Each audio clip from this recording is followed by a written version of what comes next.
All right, let's get right into it. Today, we're diving deep into one of the darkest and, frankly, most disturbing stories in modern American history. It's a story about unimaginable wealth, about unchecked power, and about secrets so toxic they've shaken the entire country. We're talking, of course, about Jeffrey Epstein.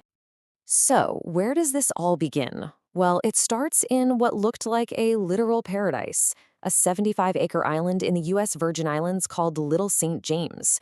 Epstein bought it back in 1998, and from the outside, you're talking about the definition of luxury. Perfect beaches, stunning villas, pools, its own helipad, the whole 9 yards. But that paradise was hiding an absolutely horrific secret. A truth so twisted that the people who lived on the nearby islands, they had their own name for it. They called it Pedophile Island. Because this is where underage girls, some as young as 12, were flown in, abused, and trapped, surrounded by water with absolutely no way to escape. Now, here's what really shows you the sheer scale of this operation: the guest list. This wasn't some quiet little hideaway. No, this was a destination for the global elite. We're talking about names like Britain's Prince Andrew, the famous scientist Stephen Hawking, comedian Chris Tucker, and that's not even mentioning the countless politicians and billionaires who visited. It's a staggering who's who of powerful people. So you have to ask, how in the world was something this horrifying even possible? And how did it all start to fall apart? Well, the beginning of the end wasn't some big dramatic FBI raid. No, it all started with a single police complaint filed by one 14-year-old girl back in 2005. That one act of courage started to pull back the curtain on a truly evil system. As investigators started digging, they realized this wasn't just random acts of abuse. It was a meticulously designed, predatory pyramid scheme. And the cruel genius of this thing was that it didn't just target victims, it was set up to turn victims into recruiters, creating this horrible, self-sustaining chain of exploitation. And here's how it worked. It was chillingly simple. It would start with an offer, a couple $100 for what was called a massage. After Epstein abused the girl, she'd then be offered even more money to bring in her friends. The police found that almost every single girl they talked to led them to several more victims. It was a chain reaction that just seemed to have no end. By 2006, you'd think the case was a slam dunk. The local police and the FBI had built an ironclad case. We're talking a 53-page federal report detailing international sex trafficking, with testimony from 36 different underage victims. Logically, Epstein should have been going to prison for the rest of his life. But that is not what happened. Instead, something unbelievable happened behind closed doors. The federal attorney in Miami at the time, a guy named Alexander Acosta, brokered a secret deal. And the result? Epstein and his co-conspirators were given sweeping immunity from all federal criminal charges. And the worst part? This deal was kept completely secret from the very victims whose lives had been destroyed. So what was the punishment for these unbelievable crimes? 18 months. Just 18 months. And get this, it wasn't even a real prison sentence. Epstein was put up in a private wing of a county jail and was allowed to leave every day for his fancy office, 12 hours a day, 6 days a week. In the end, he served just over a year. It's just staggering. For years after that, the story just went cold. Epstein was a free man, living it up, throwing parties, meeting with powerful people like nothing ever happened.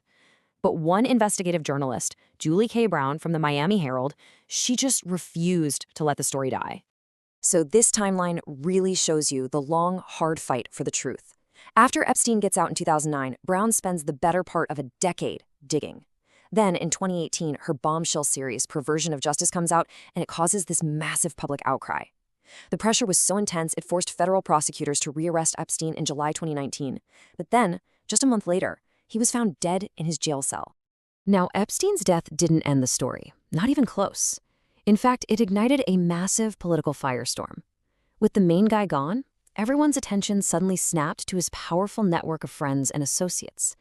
And right at the center of that storm was one of his most famous connections, Donald Trump, who was the president at the time. And this is where things get really, really interesting. Take a look at this complete U-turn.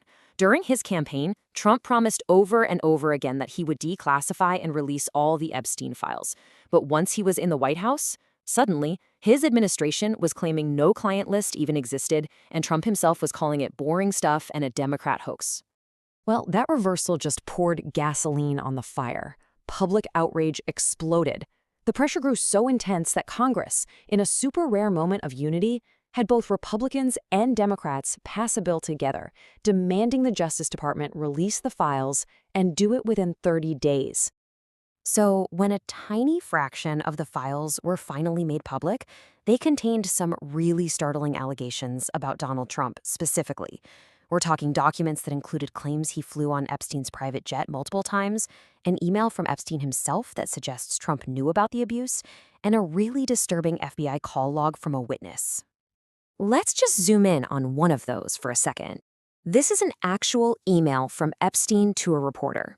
And in it, he writes, Trump knew about the girls because he asked Maxwell to stop all this. Now, think about the implication there. It's not just that he knew, but that he failed to report it to the police. But, and this is a huge but, for every little piece of information that we get, we're immediately reminded of how much is still being hidden. This is what many of the so-called released documents actually look like, just seas of black marker. Names, dates, key details, all completely blacked out, making them pretty much useless. So what's the big takeaway here? It's that this story is so far from being over. What we've seen is just the tiniest tip of a very, very big and very dark iceberg. The real question is, what on earth is still lurking beneath the surface? I mean, the scale of the secrecy is just mind-boggling.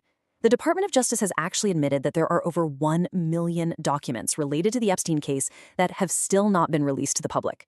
1 million files. And like we just saw, even the documents we do get are deliberately covered up.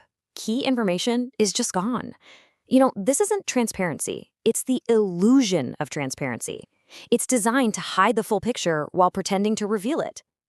Which really just leaves us with the most important and honestly the most unsettling question of all. With over 1 million files still locked away and others blacked out so you can't even read them, who are the powerful people still being protected by all these secrets? What other names and what other crimes are hidden in those files that the world has yet to see? That is the question that's still hanging in the air.